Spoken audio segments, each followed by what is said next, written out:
Welcome back to TechniqueWOD. Today we're going to talk about Romanian deadlifts, or straight-legged deadlifts, if that's what you prefer to call them.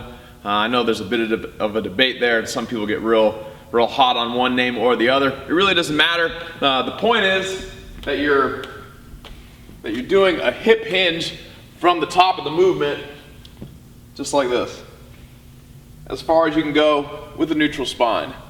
So there's a couple of benefits there. Number one, you're starting at the top. I'm here, I'm standing, I have a neutral spine, I'm bending over it, and I can keep that neutral spine the whole time, all the way to the end range of hip flexion. If I go past that, then I have to start to round, where I'm either destabilizing my scapula, and rolling my shoulders forward, or rounding at the low back to get lower. Both are bad news. You can start at the top, like I said. You already have a neutral spine. You just keep it all the way down, hinging at the hip, keeping that same knee angle the whole time, and coming back up. For someone that has a hip mobility, or potentially even ankle mobility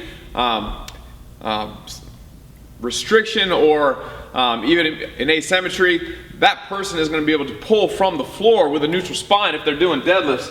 But they're not going to be able to get down here into position. They're going to be kind of rounded over just a little bit. So Romanian deadlifts are nice because you start with a neutral spine, you're able to keep it even if your range of motion is only to here, and then over time, as you get more flexible, more mobile, you can start to go lower and lower and lower.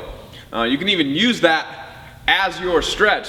So as you go down, you feel tightness all in the back of your legs, you can get that stretch and come back up, and as you work through that range of motion over and time again, you will gain flexibility while training through that full range of motion.